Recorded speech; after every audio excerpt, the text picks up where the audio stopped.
Bugün Van'da trajikomik bir tutuklama vakası yaşandı.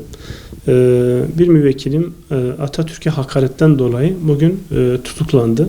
Fakat tutuklama gerekçesi bugüne kadar Atatürk'le ilgili, Atatürk'e hakaretle ilgili yapılmış olan yargılamaların gerekçesinden çok farklı.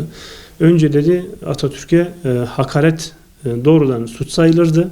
Bundan dolayı insanlar gözaltına alınıp yargılanırdı.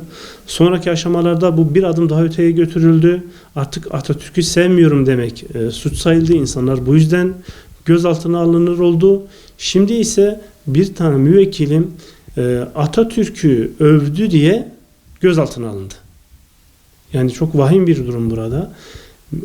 Birazdan sosyal medyada yapmış olduğu paylaşımı sizlerle de olduğu gibi okuyacağım. Siz de hak vereceksiniz bu konuda.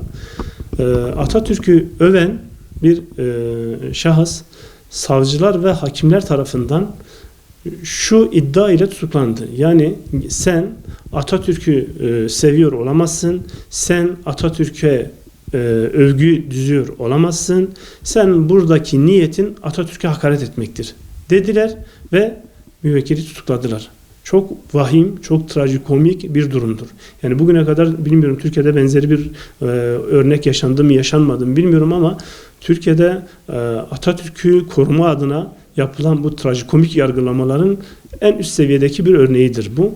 Söz konusu tweet'i müsaadenizle ben size hemen buradan okuyayım. Belki izleyiciler de hak vereceklerdir bana. Olduğu gibi şunu okuyayım.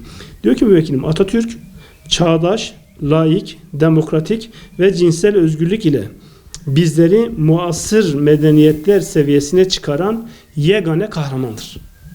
Ve altına da İsmet İnönü ile Atatürk'ün 1930 yılında yan yana çekilmiş bir fotoğrafını koyuyorlar. Herkes bilir Atatürk İsmet İnönü'nün kulağına bir şey söylediği bir fotoğraftır bu. Hakimler, tutuklayan hakim ve tutuklamaya sevk eden savcı der ki burada senin her ne kadar Atatürk'ü övücü kelimeler kullanmış olsan da buradaki senin niyetin Atatürk'ü övmek değildir. Senin buradaki niyetin Atatürk'e hakaret etmektir deyip müvekkili tutukladılar. Türkiye örneğinde olmayan bir vakadır. Türkiye örneğinde olmayan bir durumdur. Bunun önüne yetkilerin bir an önce geçmesi lazım. Bununla ilgili muhakkak bir şekilde önünün alınması lazım.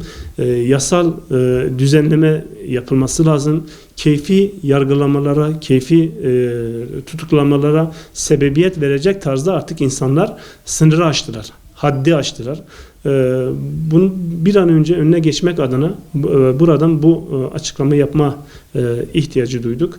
Müvekkilim bugün tutuklandı. İnşallah biz pazartesi günü tutukluluğa itirazla beraber birazcık vicdanlı, birazcık ehli insaf olan bir hakimin bu dosyayı yeniden inceleyip tutuklama kararını kaldıracağına inanıyoruz.